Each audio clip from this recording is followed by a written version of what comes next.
देखिए Hartley oscillator हमारे पास है। हार्टले ओसिलेटर के अंदर बेसिकली आपके पास फिगर फर्स्ट, सेकंड, थर्ड और फोर्थ 4 फिगर आपके पास दिए गए हैं। देखिए सबसे पहले जैसे हमने कोलपिट के अंदर किया था वैसे ही हम हार्टले ओसिलेटर बनाएंगे, सिर्फ यहाँ पर थोड़ा सा डिफरेंस है। देखिए आप डायग्राम भी देख रहे होंगे, फिगर फर्स्ट जैसा हमने कोलपिट के अंदर बनाया था वैसा ही हमने हार्टले के अंदर बनाया है, परंतु जो ये शेप है मैं आपको यहाँ पर इंडिकेट कर रहा हूँ, ये शेप यहाँ पर हमने टैंक सर्किट का यूज़ किया है, टैंक परिपथ का यूज़ किया है टैंक सर्किट का। वहाँ पर हम C2 लेते थे, C1 था और यहाँ L था, परंतु यहाँ विपरीत है, L2 L1 है, यानी C2 की जगह L2 है, यानी हमने यहाँ पर प्रेरकत्व ली है, कोयल ली है। और कोयल के कारण वो भी बताऊंगा क्या क्या उत्पन्न होता है। सबसे पहले देखिए CB है, ये आप हमारा उभयनिष्ठ आधार उत्सर्जक, R1 R2 जो है वो सेल्फ, R1 R2 और RE जो है ये सेल्फ प्रतिरोध है, सेल्फ रेजिस्टेंस है। और VCC क्या है हमारा, जो कॉमन कलेक्टर है जिसे हम V नोट कहते हैं, यानी आउटपुट के रूप में होता है। अब यहाँ पर होता क्या है, बेसिकली ये ग्राउंड के रूप में किया और हमने इस सर्किट की सहायता से हमने जो लास्ट परिपथ बनाना है उस परिपथ के ये पार्ट्स हैं, यानी पार्ट्स के रूप में आपको बता रहा हूँ। सबसे पहले अब जो यहाँ पर सर्किट यूज़ किया गया उस सर्किट को हम कहते हैं टैंक सर्किट, यानी ये सारी की सारी वर्किंग कोलपिट की तरह होगी, परंतु यहाँ पर चेंजेबल क्या होगा, यानी चेंज क्या होगा, चेंज होगा टैंक सर्किट चेंज होगा। यदि आपने कोलपिट वाला लेक्चर नहीं दिखा तो आई बटन को क्लिक कीजिएगा, कोलपिट वाला लेक्चर आपको मिल जाएगा। सेकंड, अब ये प्रक्रिया जो है ये सेकंड पर आती है, यानी ये हम इसको इस रूप में चेंज करते हैं, यानी HIE HRE VCC GMVB। अब देखिए, अब कई स्टूडेंट कहेंगे सर ये क्या है, ये पैरामीटर्स हैं, ये क्या है, ये पैरामीटर्स हैं किसके, ये वोल्टेज एंड करंट के पैरामीटर्स हैं जो हमने फर्स्ट यूनिट के अंदर कंप्लीट किया था, जिसे हम H पैरामीटर्स कहते हैं। इन पैरामीटर की सहायता से देखिए अब वर्किंग देखिए क्या होगी। अब ये पैरामीटर है सेम का सेम एज इट इज जैसे हमने कोलपिट में किया था। जो चेंज क्या है यहाँ पर, ये टैंक का सर्किट चेंज है, यानी इस सर्किट वाला पार्ट चेंज है, सारी की सारी वर्किंग वैसी है। और यहाँ भी वही सिस्टम, ये वाला पार्ट चेंज है, सारी की सारी वर्किंग वैसी है। ओके, अब बात सुने आप। अब यहाँ पर क्या होता है, बेसिकली HIE जो है यानी HRE और VCC जो है वो क्या हो जाता है, शून्य हो जाता है, जीरो हो जाता है। क्यों होता है जीरो, क्योंकि यहाँ पर फॉरवर्ड बायस और रिवर्स बायस के कारण, फॉरवर्ड बायस और रिवर्स बायस, यानी हमारे पास वोल्टेज जो होगी वो टैंक सर्किट को देता है और AC DC के रूप में, यानी हमारे पास ये AC DC को देता है और DC AC को देता है। ये ऐसी प्रक्रिया चलती रहती है जिसके कारण HIC और HRE VCC जो है वो कैंसलेशन हो जाते हैं, जो कोलपिट के अंदर बताया गया था। सेम एज इट इज है, सिर्फ टैंक सर्किट को रेड कलर से जो मैंने मार्क किया है वो टैंक सर्किट चेंज किया है। टैंक सर्किट का मतलब यानी C2 की जगह मैंने L2 लिख दिया, C1 की जगह मैंने L1 लिख दिया और C की जगह केवल L लिख दिया, यानी L की जगह C लिख दिया।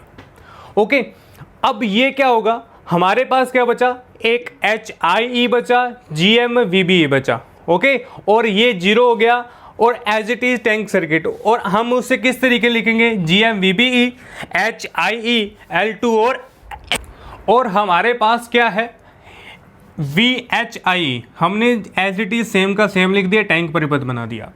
अब इसको सिंप्लीफिकेशन करेंगे। देखिए अब मेरे पास 2 कोयल हैं, एक क्या है, संधारित्र है, तो इसको सिस्टमेटिक सेट कैसे करेंगे, जैसे हमने कोलपिट के अंदर किया, हमने पैटर्न वही रखना है ताकि आप कंफ्यूज ना हो, ताकि सिमेट्री बनी रहे, ताकि हमारे पास कोलपिट और हार्टले करने में आसानी रहे। हमने ऐसी सिमेट्री उसी के अंदर रखी थी और ऐसी सिमेट्री हमने इसी के अंदर रखी है। फर्स्ट, सेकंड, थर्ड के बाद जो हमारे पास इक्विवेलेंट सर्किट बनेगा वो क्या होगा, GMVBE जो कि होता है नेगेटिव, जो कि होता है नेगेटिव। नेगेटिव क्यों होता है, GMVB नेगेटिव क्यों लिया, क्योंकि यहाँ पर इसकी डायरेक्शन जो इस तरीके से है, परंतु हम जो स्टार्ट करते हैं लूप वो यहाँ से स्टार्ट करते हैं। हमारी GMVB की डायरेक्शन जो इस तरफ है, परंतु हम स्टार्ट यहाँ करते हैं, तो इसलिए इसको नेगेटिव लिया जाता है। ये कारण आपको कोलपिट के अंदर भी बताया गया था। ओके, अब यहां पर L1 कोयल ली है मैंने फर्स्ट, देखिए HIE के साथ, देखिए L1 कोयल ली, L1 कोयल के साथ L2, और हमने यहां पर किसके साथ जोड़ा है, C से, और HIG हमारा जो है वो आउटपुट के रूप में वर्किंग करता है। अब इंपॉर्टेंट बात, अब HI जो है ये आउटपुट कहता है, यानी ये क्या है, आउटपुट का साइन है। क्या है ये, आउटपुट का साइन है। स्टार्टिंग की, एंडिंग की, बस यहाँ पर C1 C2 नहीं है, नहीं तो ये कोलपिट बन जाता। हम ये हार्टले के अंदर डिस्कस कर रहे हैं। तो सर्किट एनालिटिक हमने डिफरेंट वे से समझा है, सर्किट एनालिटिक को हमने बड़े ही सुटेबल से समझा है। सिर्फ हम मैथमेटिकल रिलेशन करेंगे, कुछ भी नहीं है। अब सुनिए एक बात, अब सर्किट बना लिया, अब यहाँ पर क्या होता है, बेसिकली हार्टले ऑसिलेटर के अंदर आपको इंपॉर्टेंट बात बताने जा रहा हूँ। हार्टले ऑसिलेटर के अंदर होता है हमारे पास, जब कोयल लगाई जाती है, जब प्रेरकत्व लगाया जाता है, तो प्रेरकत्व के कारण म्यूचुअल इंडक्शन यानी अन्योन्य प्रेरण उत्पन्न होता है, यानी एक कुंडली के कारण दूसरी कुंडली में स्व प्रेरण उत्पन्न हो जाता है। आपको एक बात बताता हूं, मेरे पास एक कुंडली है जिसका नाम है L1। अब यहाँ पर क्या होंगी, मैग्नेटिक फ्लक्स उत्पन्न होंगी, और दूसरी कुंडली इसके पास लगाई जाती है, तो दूसरी कुंडली का फ्लक्स पहली कुंडली के फ्लक्स को म्यूचुअली इंडक्ट करेगा, पहली कुंडली को क्या करेगा, टकराएगा। कहने का मतलब मेरे पास यहाँ L1 दिया गया है, तो L1 के कारण मेरा जो स्व प्रेरण निकलेगा, जो इंडक्शन निकलेगा, जो यहाँ पर मैग्नेटिक फ्लक्स निकलेगी, वो L2 के कारण क्या होगी, हमारे पास कन्वर्ट होगी। कहने का मतलब यदि मैं L2 की बात करूं, यहाँ हम लूप लेंगे, तो L2 के कारण L1 में उत्पन्न होगा, यानी हम धारा L2 लेंगे और L1 में क्या होगा, हमारे पास मैग्नेटिक फ्लक्स उत्पन्न होगी। और जब हम L1 की बात करेंगे तो L2 में क्या होगी, धारा उत्पन्न होगी। तो ये इंपॉर्टेंट बात यहाँ याद रखनी है। हम रिलेशन करेंगे तब आपको पता लगेगा कि यहाँ पर जो रिलेशन की बात कर रहा हूँ, जो यहाँ पर अन्योन्य प्रेरण की बात कर रहा हूँ, वो कैसे आई है। अब यहाँ देखिए, यहाँ I1 है तो I1 माइनस I2 जाएगा, और यहाँ देखिए ये I2, यहाँ I2 गया एज इट इज़, और यहाँ देखिए I2। अब देखिए यहाँ I3 है, यहाँ डिवाइडेशन है, तो I3 माइनस I2, यहाँ पर क्या जाएगा, I3 माइनस I2 जाएगा। तो हमारा जो इक्विवेलेंट सर्किट है वो आपके सामने एज इट इज़ तैयार हो गया है। ओके, तो हम करते हैं इसका मैथमेटिकल रिलेशन, क्या हमारे पास सर्किट प्राप्त होता है। तो हम हार्टले ऑसिलेटर के अंदर क्या प्राप्त करना चाहते हैं, हम क्या कंडीशंस प्राप्त करना चाहते हैं, ए बीटा, क्या करना चाहते हैं, ए बीटा। हमें कैलकुलेशन किसकी करनी है, ए बीटा की, किसकी करनी है, ए बीटा की। ऑसिलेटर कैसे बनता है, देखिए ऑसिलेटर कैसे बनता है, एम्पलीफायर, और ये क्या होता था हमारा, ये फीडबैक होता था आउटपुट लेकर। तो यहाँ पर हम क्या करते थे, ए बीटा, यानी ए बीटा, और बीटा क्या है, बीटा क्या है, वी नोट, यानी वी आउटपुट जो है, और हमारे पास फीडबैक, जो फीडबैक के रूप में प्राप्त हुई है, उसको हम क्या कहते हैं, ए बीटा।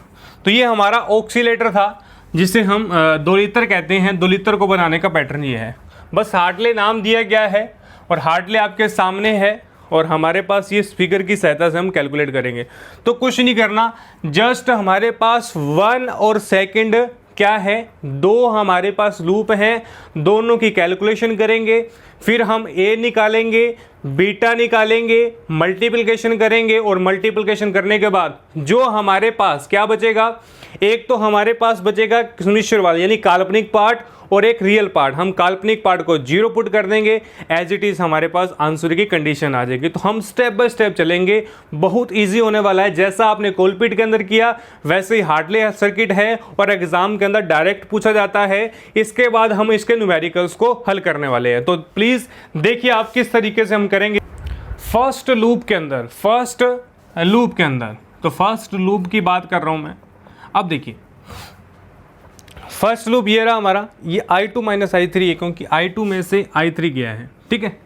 अब देखिए फर्स्ट लूप क्या है, ये P वाला सेक्शन है P और ये G, BG मान लो, P से G तक हमारे कैलकुलेट करना फर्स्ट लूप। तो पहले लूप के अंदर I2 है, उसके साथ C है, तो क्या होगा 1/j⍵c क्या आएगा I2 प्लस के अंदर। अब L2 है, I2 माइनस I3 है, तो क्या आएगा j⍵L2 I2 minus I1, j⍵I2 I2 minus I3 okay.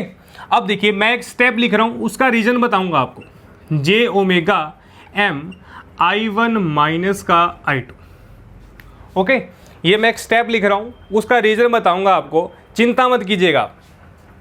j⍵L2 फिर क्या होता है, फिर इस लूप के अंदर आए हम, यहां पर पहुंचे तो क्या होगा, यहां पर पहुंचते ही मेरे पास क्या रिलेशन आएगा माइनस के अंदर। अब देखिए ये डायरेक्शन पॉजिटिव थी, अब यहां माइनस की ओर आएगा क्योंकि विपरीत चल रही है, क्या आएगा यहां पर माइनस की ओर आएगा। तो j⍵L2 I1 माइनस का I2 और प्लस के अंदर j⍵M, इसका रीजन बताऊंगा, बिल्कुल भी चिंता नहीं करनी है आपने, इन दोनों का रीजन बताऊंगा। अब मेरे पास देखो आपके हिसाब से कौन कौन से स्टेप होने चाहिए थे, ये वाला होना चाहिए था, ये वाला होना चाहिए था और ये वाला होना चाहिए था। आपके अकॉर्डिंग 3 स्टेप होने चाहिए थे लूप के अंदर। कितने स्टेप होने चाहिए थे, 3 स्टेप, और आ कितने गए 5 स्टेप। कितने स्टेप आ गए 5। अब 2 स्टेप फालतू हैं और फालतू स्टेप को अपन देखते हैं। यहां j⍵M I1 माइनस I2, यानी अब बात सुनिएगा, अब मैंने आपको वहां बताया था म्यूचुअल इंडक्शन के बारे में, थोड़ा सा डिटेल में और जाऊंगा ताकि आपको और अच्छे से क्लियर हो। मेरे पास यहां पर कोयल है L1 और यहां पर करंट बह रहा I1 माइनस I2 ओके। दूसरी कोयल मेरे पास है L2 और यहां पर बह रहा I2 माइनस का I3। अब क्या होगा, कोयल जो होती है वो क्या करती है, मैग्नेटिक फ्लक्स उत्पन्न करती है फराडे और लेंज के नियम अनुसार। कौन से नियम अनुसार, फराडे और लेंज के नियम अनुसार क्या होगा, यहां पर आपने ये बात लिख देनी है, नोट कर देनी है ताकि आपको याद रहे, आप कभी इसे भूले नहीं। फराडे और लेंज के नियम अनुसार एक कुंडली में प्रेरकत्व जो होता है दूसरी कुंडली के प्रेरकत्व से अन्योन्य प्रक्रिया कर, यानी ये सेल्फ इंडक्शन उत्पन्न करता है। क्या करता है, जिसे हम स्वयं प्रेरण कहते हैं, हिंदी के अंदर क्या कहते हैं, स्वयं प्रेरण। और स्वयं प्रेरण क्या होता है, अब सेल्फ इंडक्शन की बात कर रहा हूं, यहां पर जो एक कुंडली दूसरी कुंडली के सापेक्ष अन्योन्य प्रेरण उत्पन्न करती है। कहने का मतलब यदि मैं L1 कुंडली को देखूं तो L2 कुंडली का जो फ्लक्स है उसको पार करेगा, यानी उस कुंडली के फ्लक्स को काटेगा, यानी उसकी फ्लक्स रेखाएं को क्या करेगा, वो काटेगा। कहने का मतलब मैंने यहां पर, यदि मैं यहां पर L1 की बात करूं तो यहां पर मेरे पास फ्लक्स कौन सा होगा, नीचे वाले का फ्लक्स कौन सा होगा, दूसरी कुंडली का। तो यहां पर और कुंडली में उस धारा का फ्लक्स होगा, यानी उस कुंडली की बात नहीं कर रहा, उस कुंडली में उत्पन्न होने वाली धारा। बड़े ही पॉइंट को नोट करना है, मैं यहां पर नोट कर रहा हूं। पहली कुंडली का फ्लक्स जो है दूसरी कुंडली की धारा के क्या करेगा, यहां पर अन्योन्य प्रेरण करेगा। क्या करेगा, म्यूचुअल इंडक्शन करेगा। Very simple. क्या करना है, L1 कुंडली जो हमारे पास है, L1 कोयल जो है उसका म्यूचुअल इंडेक्स क्या होगा, दूसरे वाले धारा के साथ होगा। तो यहां पर बड़े ही ध्यान से देखना, मैंने L2 कुंडली ली है तो यहां पर L2 कुंडली के लिए क्या होगा, L2 कुंडली के लिए यहां पर देखिए, यहां भी L1 होगी, यहां L1 है, L1 कुंडली के लिए L2 वाली धारा हमारे पास प्राप्त होगी। प्लस माइनस वाला वो भी रीजन बताऊंगा, पहले इसको देखिएगा। अब यदि मैंने L2 कुंडली ली है तो L1 वाली धारा, यदि L2 ली है तो L1 वाली धारा का म्यूचुअल इंडक्शन हमारे पास प्राप्त होगा। तो बेसिक ये हमारे पास फंडा है। क्या है? बेसिक हमारे पास फंडा है। अब देखिए, अब सर हमारे पास प्रॉब्लम ये आ गई कि हमने इस पार्ट्स को लिख देना है, इस पार्ट को लिख देना है। अब हम बात करें कि पॉजिटिव और नेगेटिव कब लगेगा, पॉजिटिव और नेगेटिव कब लगेगा। देखिए, यदि हमारे पास कोयल जो है वो मेन डायरेक्शन के अंदर, यानी देखिए ये कोयल जो है मेन डायरेक्शन के अंदर है, बड़े ध्यान से देखना आपने, ये कोयल इस डायरेक्शन के अंदर है और ये जो है ये इस डायरेक्शन के अंदर जा रहा है, ये इस डायरेक्शन के अंदर है, परंतु ये इस डायरेक्शन के अंदर जाए, क्योंकि हमारे लूप पूरा करना है। अब यदि इसको पॉजिटिव लिया है, यदि इसको पॉजिटिव लिया है तो इसको नेगेटिव को नेगेटिव लेंगे, क्योंकि इसकी डायरेक्शन चेंज है। सेकंड बात करें, अब सेकंड L1 की बात करें, यदि L1 को इस डायरेक्शन के अंदर लिया है तो L2 हमारा ऑलरेडी इस डायरेक्शन के अंदर है, तो L1 को नेगेटिव लेते ही L2 क्या आएगा मेरा, L2 पर जो धारा उत्पन्न होगी, उसका जो प्रेरकत्व है, उसकी कुंडली के अंदर जो फ्लक्स होंगी वो पॉजिटिव के अंदर होंगी। तो बेसिक फंडा आपने याद रखना है, क्या रखना है, यदि L के साथ प्लस है तो बिना देखे M के साथ क्या लगा दो, माइनस लगा दो, और L के साथ माइनस लगा है, नेगेटिव लगा है, तो बिना देखे क्या लगा दो, पॉजिटिव लगा दो। ओके, यदि L के साथ क्या लगा है, पॉजिटिव का निशान लगा है, बिल्कुल सिंपल बात, तो M के साथ क्या लगा दो, नेगेटिव लगा दो, और यदि L के साथ नेगेटिव वाला भाई साहब लगा है तो M के साथ पॉजिटिव वाला फंडा लगा दो।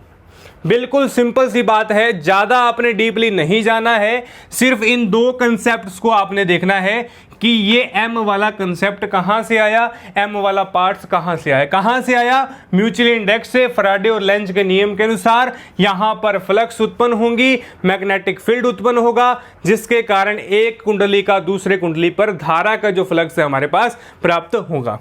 तो ये आपका बेसिक डाउट था, बेसिक फंडा था, यहां कोई जादू नहीं किया है मैंने। आपके अकॉर्डिंग 3 पार्ट स्टेप आने चाहिए थे, परंतु मैंने यहां पर 5 लिखे, क्यों, क्योंकि यहां पर कोयल ली गई है। अब कईयों का ये सर क्वेश्चंस रहता है कि सर वहां क्यों नहीं किया कोलपिट के अंदर। कोलपिट के अंदर इसलिए नहीं किया बेटा जी, क्योंकि वहां पर हमने संधारित्र का यूजेबल लिया था, और संधारित्र क्या करता है, धारा को संग्रहित करता है, और ये क्या करता है, मैग्नेटिक फील्ड उत्पन्न करता है। तो वहां पर कोई मैग्नेटिक का रोड़ा नहीं था, ना ही कोई फैराडे रूल था, ना ही कोई लेंज वाला लगना था, डायरेक्ट इक्वेशन थी। अब क्या करेंगे, हमारी इक्वेशन बन गई है, इसे थोड़ा सा सोल्व कर लेंगे। सोल्व कैसे करेंगे, M1 वाले एक साइड ले जाओ, L2 वाले एक साइड ले लो और दोनों को सोल्व कर लो, और सोल्व करते ही हमारे पास I2/I1 बन जाएगा। देखिए, मैं कैलकुलेशन है स्किप करूंगा, थोड़ी सी ज़्यादातर कैलकुलेशन करवाऊंगा, परंतु जो आपके लायक कैलकुलेशन है, ताकि लेक्चर बहुत लंबा जाएगा, इसलिए थोड़ी कैलकुलेशन क्या करनी पड़ेगी, यहाँ पर स्किप करनी पड़ेगी। तो स्टेप बाय स्टेप। अब यहाँ पर मैंने 2 स्टेप लिखे हैं, डायरेक्ट लिखे हैं मैंने, बिल्कुल भी हिचकाहट नहीं करूँगा वो कहने में। आप कैलकुलेशन करेंगे तो आपको ये स्टेप आएगा। कुछ नहीं किया, सेपरेशन किया है, और सेपरेशन से क्या होगा, जे ओमेगा वाले कॉन्सेप्ट हैं, ये देखो यहाँ जे ओमेगा ये कॉन्सेप्ट सारे कैंसिल हो जाएंगे और हमारे पास ये पैटर्न बच जाएगा।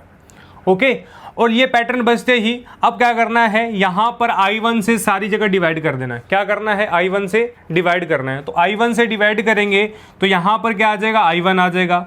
ओके, और यहाँ पर क्या आ जाएगा मेरे पास, I3/I1, I1 से I1 कैंसिल आ जाएगा। अब क्या करेंगे, ये वाले स्टेप को ये मैं इसके ब्रैकेट में ले गया, ये वाले स्टेप को मैं इसके ब्रैकेट में ले गया, और ब्रैकेट में लेते ही क्या बना, I2/I1 L1 + M, ये L1 + M अपॉन वाला ये, और I3/I1 जो मैंने आपको डिवाइडेशन के लिए बोला था, L2 + M अकेला ही है, और इसके ब्रैकेट में ये आ गया, और ये हमारा जो है ये इक्वेशन फर्स्ट रेडी हो गई। क्या रेडी होगी, इक्वेशन फर्स्ट। आप कैलकुलेशन करेंगे, कुछ नहीं करना, यहाँ सेपरेशन करना है और I1 से डिवाइडेशन करना है, और मुझे I2/I1 निकालना है। अब फर्स्ट लूप की बात करी थी, अब बात करेंगे सेकेंड लूप की। क्या करेंगे, सेकंड लूप। और सेकंड लूप कहाँ से स्टार्ट होता है, यहाँ से I3 HIE और L2 वाले से। तो क्या आएगा, सबसे पहले HIE और इसका मल्टीप्लिकेशन आएगा I3 से। ओके, अब देखिए, अब यहाँ पर लूप बड़े ही ध्यान से देखना है, लूप कहाँ से स्टार्ट होता है, यहाँ से चला। कहाँ से चला, मैं लूप को यहाँ बना रहा हूँ ताकि आपको देखने में प्रॉब्लम ना हो। देखिए HIE है, ये मेरा I3 है और ये I2 माइनस का I3 है। अब लूप यहाँ से स्टार्ट हुआ, यहाँ से गया, अब ये पॉजिटिव यहाँ जाएगा। तो अब देखिए टोटल जो मेरे पास GMVP है वो क्या है, इस डायरेक्शन की ओर है, यानी इस डायरेक्शन की ओर है, और यहाँ पर ये डायरेक्शन है। तो यहाँ पर जो हम स्टेप लिखेंगे वो कौन सा स्टेप होगा, वो नेगेटिव होगा, यानी नेगेटिव J ओमेगा। और ये कौन सा है, L2 है, और कौन सा है, I2 माइनस का I3। अब बताइए आप, यदि I2 माइनस I3 लिखा है और यहाँ पर नेगेटिव लिखा है तो फटाफट क्या कर देंगे, प्लस लिख देंगे, माइनस है तो प्लस, और J ओमेगा M लिख देंगे। कहाँ लिखना है, जहाँ कॉइल दी गई हो। और यहाँ I2 माइनस I3 के लिए है, अनुन्य किसके लिए आएगा, I1 माइनस I2 के लिए आएगा, और इज इक्वल टू क्या आ जाएगा, 0। बिल्कुल सिंपल है, ये स्टेप एज इट इज़ आया। क्या आया, ये स्टेप एज इट इज़। अब यहाँ पर इस कॉइल की बात कर रहे हैं, ये नेगेटिव है I2 माइनस I3, और यदि ये नेगेटिव है तो ऑटोमेटिकली हमारे पास जो M वाला पार्ट आएगा वो पॉजिटिव आएगा। आपको बताया जहाँ L देखते ही M वाला पॉजिटिव। और यहाँ I2 माइनस I1 के लिए है तो अनोन्य प्राणी किसके लिए होगा, I1 माइनस I2 के लिए। इक्वेशन बराबर हमने क्या लिख दिया, 0 लिख दिया। ओके, और यहाँ से हम क्या कैलकुलेट कर लेंगे, I3 अपॉन I1 कैलकुलेट कर लेंगे। क्या कर लेंगे, यहाँ से I3 अपॉन I1 कैलकुलेट कर लेंगे। तो यहाँ पर आप सेपरेशन कीजिएगा, सेपरेशन करते ही मेरे पास क्या आएगा, सेपरेशन करते ही मैं डायरेक्ट। अब यहाँ पर देखिए सेकंड लूप जो हमारे पास है, मैंने उसकी कैलकुलेशन को भी डायरेक्ट लिखा है। यहाँ देखिए सेपरेशन करने पर I3 वाले को एक साइड ले लिया, J ओमेगा I2 और I1 वाले को एक साइड ले लिया। ओके, I1 एक साइड, I3 वाले को एक साइड। अब क्या करेंगे, I1 का डिवाइडेशन करेंगे। देखिए अब I1 का डिवाइडेशन क्यों किया, क्योंकि हमारे पास I2 और I1 की वैल्यूज़ हैं, हम बाद में इसकी वैल्यू को क्या कर देंगे, रख देंगे। ओके, तो I1 आ गया मेरे पास, I3 अपॉन I1 ये अपॉन में चला गया, और मेरे पास I3 अपॉन I1 की वैल्यू सेकेंड लूप से प्राप्त होगी। ये समीकरण नंबर ए और समीकरण नंबर बी, दो लूपों की सहायता से हमने दो इक्वेशन फाइंड कर ली, इक्वेशन ए और इक्वेशन बी। इक्वेशन ए और इक्वेशन बी। अब हम क्या कैलकुलेट करेंगे, देखिए हमारा टारगेट क्या है, हमारा टारगेट है ए बीटा को कैलकुलेट करना। और एक ए का फॉर्मूला क्या होगा, यानी एम्पलीफायर क्या होता है, output voltage upon VPE, output voltage और वीपीई। और यहाँ पर हम क्या कर रहे हैं, इस इक्वेशन को साइड के अंदर नोट डाउन कर देते हैं ताकि क्या हो, हमें बाद में परेशानी ना हो। तो हम यहाँ पर फटाफट I2 अपॉन I1 की वैल्यू जो है उसको क्या कर देते हैं, नोट डाउन कर देते हैं। ओके, अब हमने दोनों कैलकुलेशन को साइड के अंदर नोट डाउन किया है और हमारे दोनों लूपों को हमने नोट कर दिया। ओके, अब हमारा टारगेट क्या है, देखिए अब हमारा टारगेट है ए बीटा को कैलकुलेट करना। ए बीटा कैलकुलेट हमने स्टार्टिंग में आपको बताया और आपको बीच में बताया था कि हमारा टारगेट क्या है, ए बीटा कैलकुलेट करना। ए बीटा चाहिए तो ए क्या होता है, we output upon VBE, we output upon VBE. Okay, we output क्या होगा, वी बी होता है हमारा ये, और बीटा क्या होता है, वी आउटपुट अपॉन वी जो हमारा फीडबैक है, हमारा V feedback upon V output, V feedback upon V output. Okay, तो ए और बी दोनों कैलकुलेट हमने करना है। अब हमारे पास क्या नहीं है, वी नोट नहीं है। क्या नहीं है, वी नोट, यानी वी नोट का मतलब वी आउटपुट की वैल्यू हमारे पास नहीं है। तो वी आउटपुट कैलकुलेट करेंगे। वी आउटपुट क्या होता है, इस सारे पार्ट को हम क्या कहते हैं, वी आउटपुट कहते हैं, जो पहले कुंडली के साथ हमारे साथ जुड़ा रहता है। ओके, तो यहाँ पर वी आउटपुट की बात कर रहे हैं, क्या कर रहे हैं, वी आउटपुट। तो वी आउटपुट ये सेक्शन होता है, मैंने आपको पहले भी बताया था। तो यहाँ पर क्या होगा, J omega L2 I2 minus का I3। अब ये पॉजिटिव है तो माइनस के अंदर J omega M I1 minus I2 as it is हम लगाएंगे। क्या लगाएंगे, I1 minus I2 as it is हम क्या लगाएंगे, पुट करेंगे। ओके, तो इसको सोल्व करने पर J ओमेगा I1 यहाँ L2 जे ओमेगा I1, यहाँ L2 M I3 upon I1, यानी J omega I2 M I3 upon I1 minus का L2 प्लस M, यहाँ आ जाएगा मेरे पास I2 अपॉन I1। क्या आ जाएगा? I2 upon I1। ओके, तो ये V नोट की वैल्यू आएगी। थोड़ा सा इसको सोल्व कीजिएगा तो सोल्व करने पर ये हमारे पास V नोट आ गया। ओके, V आउटपुट जिसे कहते हैं, V आउटपुट हमारे पास आ गया। अब देखिए, अब मेरे पास V नोट आ गया, VBA चाहिए। क्या चाहिए? VBA। तो I1 क्या होता है, यानी I1 जो मेरे पास इनपुट है, I1 की वैल्यू क्या है? माइनस का GMVBE। क्या होता है? GMVBE। I1 की वैल्यू होती है GMVBE। अब देखिए ये माइनस क्यों आया, नेगेटिव क्यों आया? नेगेटिव के लिए कोलपिट के अंदर भी बताया था मैंने, और यहाँ भी बता रहा हूँ। डायरेक्शन इसकी क्या है? इस डायरेक्शन की ओर है, परंतु हम सर्किट इस डायरेक्शन की ओर लेते हैं, तो इसलिए नेगेटिव साइन हमारे पास ऑलरेडी आया। कुछ नहीं करना आपने, यहाँ पर वैल्यू रख देनी है जे ओमेगा माइनस का GMVBE और L2 plus M I3 upon I1 minus का L2 प्लस M, और क्या आ जाएगा? I2 upon I1। ओके, अब वैल्यू रख, अब पुट क्या करना है? अब हमें कैलकुलेट करना है A। तो A क्या होता है? V naught upon VBE। तो वैल्यू रखिए आप, माइनस का जे ओमेगा GM माइनस का GM VBE अपॉन के अंदर, अब देखिए यहाँ पर L2 plus M I3 upon I1 minus का L2 plus M I2 plus I1। बड़ा ही स्लो चलना आपने, और अपॉन के अंदर VB, और VBA से VBA कैंसिल। तो मेरे पास A क्या बना? माइनस का जे ओमेगा GM और L2 plus M I3 upon I1 minus का L2 plus M I2 upon I1। ये मेरी कैलकुलेशन हुई A की। क्या हुआ? यहाँ से मेरे पास A फाइंड हो गया, और हमें बीटा चाहिए। क्या चाहिए? हमें बीटा वैल्यू चाहिए। A भी फाइंड हो गया, और हमें वैल्यू किसकी चाहिए? बीटा की वैल्यू चाहिए। तो बीटा के लिए VF कैलकुलेट करना है। क्या करना है? VF, यानी VF क्या होगा? अब देखिए, अब मैंने इसको कहा था ये आउटपुट है। क्या है? ये आउटपुट है। अब यहाँ आउटपुट देखिए, अब यहाँ पर V फीडबैक क्या होगा? फीडबैक क्या होगा? I3 और HIE। ये हमारे पास क्या है? HIE है। तो V क्या होगा? I3 इंटू HIE जो है वो V फीडबैक के कंसिडर करते हैं। अब बीटा की बात करें तो बीटा हमारे पास क्या होता है? VF upon V note, VF upon V note. तो ये मेरे पास क्या बन जाएगा? बीटा का फॉर्मूला बन जाएगा। अब क्या करना है? कुछ नहीं करना आपने, I3 upon HI upon V note की वैल्यू रख देनी है, और V नोट की वैल्यू रखते ही बीटा आ जाएगा, और दोनों का मल्टीप्लिकेशन करवाएंगे। करवाते ही हमारे पास A बीटा की वैल्यू आ जाएगी। तो रखिए A बीटा की वैल्यू, A बीटा की वैल्यू रखिए। मैं V नोट वाले स्टेप को नहीं रेज करूंगा। ओके, तो यहाँ देखिए बीटा क्या आ गया मेरे पास?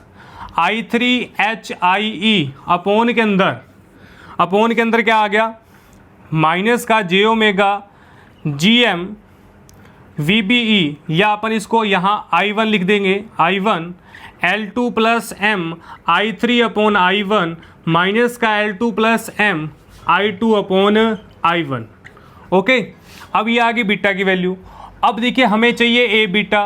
बीटा हमारे पास ये रहा। यदि मैं इसे मल्टीप्लाई कर दूं, यदि मैं A से मल्टीप्लाई कर दूं और A की वैल्यू यहाँ रख दूं, तो क्या होगा? A की वैल्यू रखते ही, अब यहाँ पर A की वैल्यू रखिए। मैं जल्दबाजी नहीं करूँगा और आपको कैंसिलेशन करवा के जाऊँगा कि किस तरीके से कैंसिलेशन होंगे। तो I1 आ गया L2 plus M I3 upon I1 L2 plus M I2 upon I1, और यहाँ सेम स्टेप आ जाएगा माइनस जे ओमेगा GM, ओके, या GMVB लिख दो आप, कोई फ़र्क नहीं पड़ता। यहाँ से same step L2 plus M I2 upon I1 I3 upon I1 plus minus का L2 plus M I2 upon I1। Okay, अब देखिए ये दोनों स्टेप क्या हो जाएंगे? कैंसिल। क्या हो जाएंगे? कैंसिल। तो A बीटा क्या बनेगा मेरे पास? A बीटा क्या बनेगा? माइनस का HFE into I3 upon I1। क्या बनेगा? I3 अपॉन I1 बनेगा। ओके, तो ये सारे स्टेप कैंसिल होने के बाद ए बीटा की वैल्यू मेरे पास यहाँ तक प्राप्त हुई। एच एफ ई जो है वो I3/I1 की वैल्यू बनेगी। अब एच एफ ई क्या कहाँ से आया, जी एम ई, यानी ये यहाँ से जी एम ई और एच ओ ई ये जो होता है वो एच एफ ई के इक्वल होता है। ओके, तो बाय फर्स्ट यूनिट, तो यहाँ से ए बीटा की वैल्यू हमारे पास प्राप्त होगी। अब देखिए इतनी बड़ी कैलकुलेशन करने के बाद मेरे पास सिंपल सा स्टेप बचा, A beta H F E I3/I1। यदि हम I3/I1 की वैल्यू रख दें तो मेरे पास क्या आ जाएगा, आंसर आ जाएगा। क्या आ जाएगा, आंसर आ जाएगा। तो रखिएगा, अब मेरे पास क्या सिस्टम रह गया, देखो A beta H F E I3/I1 ये रह गया। क्या रह गया, एच एफ ई I3/I1, वो भी क्या है, माइनस का चिन्ह है। ओके, अब मेरे पास यहाँ देखिए I3/I1 की वैल्यू देखिए, I3/I1 की वैल्यू क्या है, जे ओमेगा अपॉन के अंदर H I E plus J omega L1, यहाँ पर L1 plus M I2/I1। Okay, और माइनस का कैपिटल M, अब I2/I1 का क्या करेंगे, यूज़ करेंगे, I2/I1 का यूज़ करेंगे। अब देखिए I3/I1। अब यहाँ एक इम्पोर्टेंट बात देखनी है, अब ये दोनों स्टेप सेम है, यदि मैं स्टेप को, अब देखिए ये सारी की सारी वैल्यू यहाँ रखेंगे तो स्टेप बहुत बड़ा हो जाएगा। ओके, और या मैं इसको क्या करता हूँ, लेट x मान लेता हूँ, किसको, L1 plus L2 plus 2m minus का ओमेगा स्क्वायर c को एक कैपिटल X मान लेता हूँ, ताकि हमारी कैलकुलेशन क्या हो, यहाँ पर थोड़ी सी ईजी हो लिखने के लिए, और जब हम यूज़ करेंगे तब यहाँ पर पूरी की पूरी वैल्यू नोट डाउन कर देंगे। ओके, तो यहाँ क्या आ गया, L1 plus M I2/I1, L1 plus M I2/I1 की जगह क्या आएगा, L1 प्लस M, यहाँ x आ गया, और यहाँ I3/I1 आ गया, और प्लस के अंदर L2 प्लस M आ गया, और यहाँ आ गया कैपिटल X आ गया। ओके, तो यहाँ तक हमारी कैलकुलेशन एज इट इज़ क्या हुई, कंप्लीट हुई। और यहाँ से देखिए, अब मैंने यहाँ से दो स्टेप डायरेक्ट लिखे हैं। आप कैलकुलेशन करना, कैलकुलेशन करते ही ये वाला I3/I1 यानी ये I3 और ये I1 को मैंने क्या लिया है, एक साइड ले लिया, यानी I3/I1 वाला पार्ट्स, ये I3/I1 वाला पार्ट्स को एक साइड ले लिया, M वाले पार्ट को एक साइड ले लिया। दोनों एक साइड लेते ही I3/I1 की वैल्यू मेरे पास ये बनी, क्या बनी, इस तरीके से मेरे पास I3/I1 की वैल्यू बनी। मैंने डायरेक्ट लिखी है, आप कैलकुलेशन करेंगे ताकि लेक्चर बहुत लंबा हो जाएगा, इसलिए लेक्चर को मैंने थोड़ा सा शॉर्ट किया है, और आप कैलकुलेशन आपके लिए थोड़ा सा होमवर्क दे रहा हूँ। अब करते ही I3/I1 की वैल्यू यहाँ रखेंगे तो मेरे पास आ जाएगी एच एफ ई और डायरेक्ट वैल्यू इस तरीके से। तो ए बीटा की वैल्यू मेरे पास प्राप्त होगी, क्या होगी, ए बीटा की वैल्यू मेरे पास एज इट इज़ प्राप्त होगी। यहाँ तक हमने ए बीटा कैलकुलेट कर लिया, और ए बीटा कैलकुलेट कर लिया इसका मतलब हमने डेरिवेशन का 90% पार्ट्स कंप्लीट कर लिया। अब क्या करेंगे, अब यहाँ पर J omega H I omega X, यहाँ पर थोड़ा सा देखिए। अब कहेंगे सर यहाँ पर क्या किया गया कि ओमेगा पार्ट्स है, ये कहाँ पर आया, देखिए अब यहाँ पर दो ट्रिक्स हैं। ये देखिए एच आई जो है, यहाँ पर मैं लिख रहा हूँ H I E plus J omega L1 और जे ओमेगा। ओके, यहाँ पर डिवाइडेशन किया है, H I J omega plus L1 plus L1, इस तरीके से यहाँ पर एक पार्ट्स आया। आप कैलकुलेशन करोगे तो ये पार्ट नोट कर लेना, यहाँ पर इस तरीके से इसको चेंजेबल किया है। अब देखिए, अब क्या करेंगे, ए बीटा नेगेटिव नहीं हो सकता, क्या नहीं हो सकता, नेगेटिव नहीं हो सकता बारकाउज कंडीशन के लिए। तो इसीलिए हम कौन सा पार्ट उठाएंगे, हम पार्ट्स इसका उठाएंगे समिशर वाला, यानी आयोटा वाले पार्ट्स को क्या करेंगे, उठाएंगे। तो आयोटा वाले पार्ट्स को आपने कैलकुलेट करना है। आयोटा वाला पार्ट क्या होगा, यहाँ पर आयोटा वाला part H I E omega x. Okay, तो क्या करेंगे, एच आई ओमेगा, और x की वैल्यू कितनी थी मेरे पास, L1 plus L2 plus 2m minus का ओमेगा स्क्वायर c, और इसको क्या कर देंगे, जीरो के इक्वल पुट कर देंगे। ये जीरो हो जाएगा, तो ये जीरो होते ही L1 plus L2 plus 2m minus का omega square c is equal to zero, और ये जीरो होते ही क्या होगा, ये जीरो होते ही क्या होगा, यहाँ पर मेरे पास 1/ओमेगा² C L1 plus L2 plus 2m, L1 plus L2 plus 2m मेरे पास प्राप्त हो जाएगा। ओके, और यहाँ से क्या कैलकुलेट होगा, यहाँ से मेरे पास ओमेगा की वैल्यू जो है वो क्या आएगी, 1/√L1 plus L2 plus 2m और ये आ जाएगा C। ओके, तो ये मेरे पास आ गई ओमेगा की वैल्यू। और यदि मुझे f कैलकुलेट करना है तो 2 क्या आ जाएगा, 1/√L1 प्लस L2 2m ये आ जाएगा, C आ जाएगा। तो ये मेरे पास क्या आ गया, ये मेरे पास क्या आ गया, f की वैल्यू आ गई, क्या आ गई, फ्रिक्वेंसी की मेरे पास आ गई वैल्यूज़। ओके, फ्रीक्वेंसी की मेरे पास यहाँ तक वैल्यू आ गई। अब देखिए, अब हमने ओमेगा कैलकुलेट कर लिया, 2 लीटर कैलकुलेट कर लिया। अब बात करेंगे इसकी कंडीशन की, जो हमारा लास्ट स्टेप है। अब ए बीटा क्या होता था, =1 होता था। हमें बार्कहाउज़न कंडीशन को लगाना है। ए बीटा क्या होता था, <= अब यहाँ देखिए, ए बीटा को हमने कैलकुलेट किया था, ए बीटा हमारे पास ये आया था। अब हमने यहाँ पर ये हमारा क्या था, ये हमने किसके बराबर रखा था, x था हमारा। अब x = 0 हमने रखा है, तो ए बीटा में क्या होगा, ए बीटा में ये वाला पार्ट्स भी क्या हो जाएगा, 0। जहाँ x लगा है वहाँ पर ये पार्ट्स क्या हो जाएगा, 0। तो बचने वाले पार्ट्स कौन से हो जाएंगे मेरे पास, जो बचेगा ए बीटा बचेगा L1 plus m L2 plus m upon के अंदर ये वाला पार्ट्स बचेगा L1 प्लस m की स्क्वायर। और इस पार्ट से इस वाले पार्ट्स कैंसिल होगा, तो ए बीटा की वैल्यू कितनी आ जाएगी, L2 प्लस m और L1 प्लस m।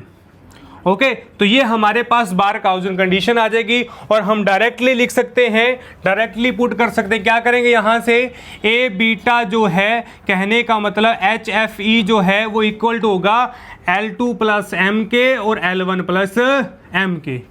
और यही हमने क्या करना था, हार्टले ओसिलेटर के अंदर प्रूफ करना था। क्या करना था, हार्टले ओसिलेटर के अंदर प्रूफ करना था। तो बड़ा ही सिंपल है, आपने कुछ भी नहीं करना है, जस्ट हमने बार्कहाउज़न कंडीशन लगानी है ए बीटा के अकॉर्डिंग को देखकर।